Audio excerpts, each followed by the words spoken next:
हमारे देश में आईपीएल एक फेस्टिवल की तरह आता है और एक साथ पूरे देश को जोड़ने का काम करता है। देश के हर वर्ग को आईपीएल का इंतजार रहता है। लोगों को ही नहीं बल्कि बीसीसीआई यानी board of control for cricket in India को भी रहता है। इसका कारण है आईपीएल के साल दर साल बढ़ते हुए रेवेन्यूज। आज बीसीसीआई के रेवेन्यूज के लिए आईपीएल एक बहुत ही ज्यादा क्रूशियल सोर्स बन चुका है। 2008 में बीसीसीआई ने आईपीएल की शुरुआत करी थी एक डोमेस्टिक क्रिकेट लीग के तौर पर। आज इस वीडियो में हम जानेंगे कि आईपीएल का बिजनेस मॉडल क्या है। अगर किसी के पास पैसे हैं तो क्या वो जाकर आईपीएल की टीम खरीद सकता है या फिर कोई स्पेसिफिक लोग या कंपनियां होती हैं जो आईपीएल टीम्स खरीद सकती हैं। एलिजिबिलिटी क्राइटेरिया क्या है, टीम्स कैसे खरीदी जाती हैं, प्लेयर्स कैसे सिलेक्ट होते हैं और इतना पैसा लगाने के बाद ये आईपीएल टीम्स पैसे कैसे कमाती हैं। आईपीएल की टीम को खरीदने के लिए दो तरीके होते हैं। या तो आप डायरेक्टली ओनर से जाकर बात कर सकते हैं और उस टीम के शेयर्स को खरीद सकते हैं, जैसा कि एलआईसी ने किया था जब उसने चेन्नई सुपर किंग्स के 6% शेयर्स खरीद लिए थे। दूसरा तरीका यह है कि आप उस समय का इंतजार कर सकते हैं जब बीसीसीआई एक नई टीम को ऐड करने के लिए कोई अनाउंसमेंट करे। इसके लिए बीसीसीआई एक प्रोसेस फॉलो करती है। सिर्फ उन्हीं कंपनीज को अप्लाई करने की इजाजत होती है जिनका वैल्यूएशन 3000 करोड़ रुपए से ज्यादा का होता है। वैल्यूएशन का मतलब होता है पैसा कमाने की क्षमता। अगर कंपनी को बेचना पड़े तो कितने पैसे मिलेंगे, ये सब डिसाइड होता है रेवेन्यूज और प्रॉफिट्स के बेस पे। इसके बाद जो भी एलिजिबल कंपनीज होती हैं उनको एक आईटीटी या इनविटेशन टू टेंडर खरीदना होता है। इसकी कॉस्ट होती है 10 लाख प्लस जीएसटी जो नॉन रिफंडेबल होती है। टर्म्स एंड कंडीशंस मेंशन्ड होती हैं और आईटीटी के बिना आप बिडिंग प्रोसेस में पार्टिसिपेट नहीं कर सकते। इसके बाद ये जो आईटीटी है ये एक ईमेल के जरिए आपको मिलता है, जैसा कि पिछले साल 2021 में हुआ था जब बीसीसीआई ने डिक्लेयर किया था कि 5 अक्टूबर से पहले सभी कंपनीज को एक ईमेल करना होगा ITTIPL 2021@bcci.tv पर। बिना किसी नोटिस या कारण के आपका आईटीटी रिजेक्ट किया जा सकता है। इसके बाद जो भी शॉर्टलिस्ट लोग होते हैं उनको बिडिंग प्रोसेस में पार्टिसिपेट करने का मौका दिया जाता है।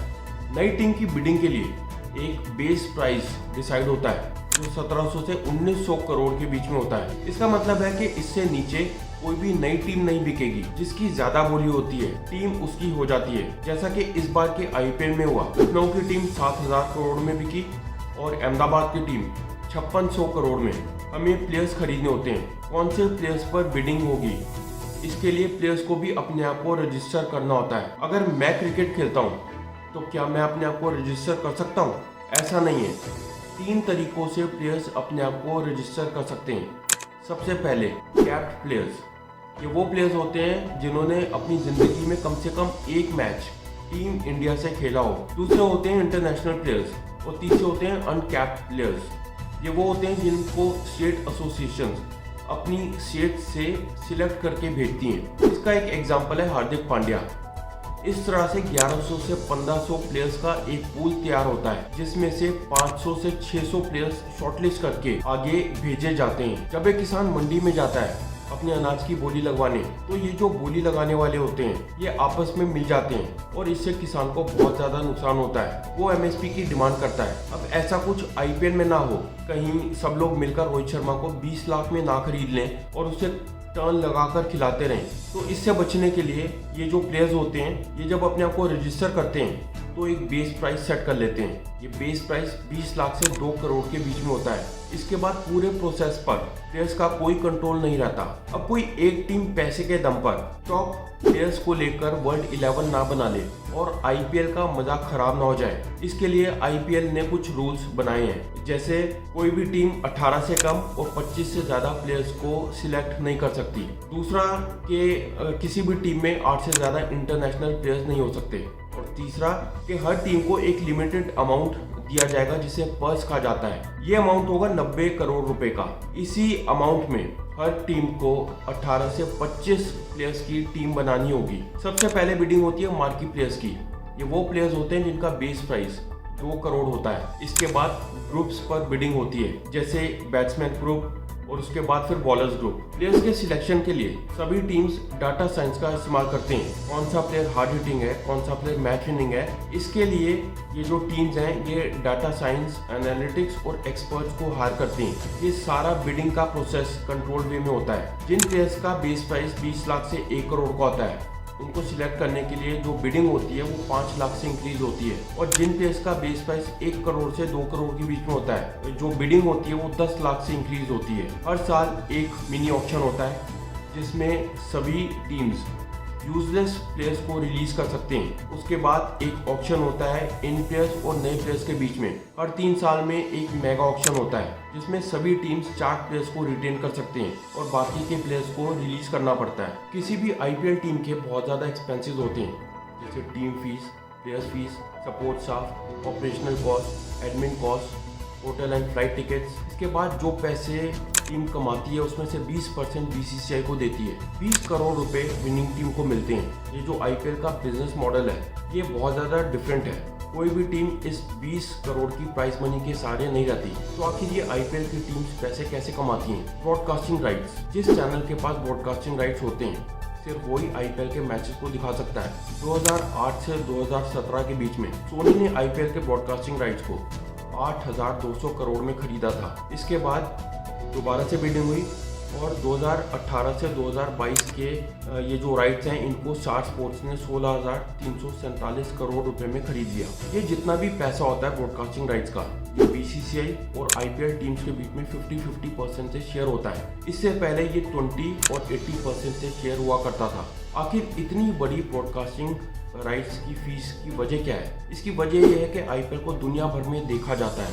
आईपीएल को 2019 में 462 मिलियन लोगों ने देखा था। अब जहां पर इतना बड़ा इवेंट होता है तो बहुत से ब्रांड भी इन्वॉल्व हो जाते हैं। हर मैच के दौरान जो भी ऐड आता है उसमें एक 10 सेकंड का स्लॉट 12 से 13 लाख रुपए में बिकता है। अब सुनने में लगेगा कि ये कोई बहुत बड़ी अमाउंट नहीं है, लेकिन अगर आप 45 दिनों के इस इवेंट को टोटल करेंगे तो ये बहुत बड़ा प्रॉफिट निकल कर आता है। ब्रॉडकास्टिंग राइट्स के अलावा आईपीएल टीम्स के लिए एक और बहुत ही ज़्यादा इंपॉर्टेंट सोर्स ऑफ रेवेन्यू होता है टाइटल स्पॉन्सरशिप। आपने नोट किया होगा कि आईपीएल का नाम कभी भी अकेले नहीं लिखा रहता। इसके साथ हमेशा किसी न किसी बड़े ब्रांड का नाम मेंशन होता है, जैसे DLF IPL, Pepsi IPL, Vivo IPL और अब तो टाटा आईपीएल। ये जितने भी बड़े ब्रांड हैं ये आईपीएल के साथ जुड़ने के लिए एक मोटी रकम देते हैं। इसके लिए बोली लगाई जाती है जिसे टाइटल स्पॉन्सरशिप कहते हैं। 2008 से 2012 के बीच में डीएलएफ ने आईपीएल की टाइटल स्पॉन्सरशिप को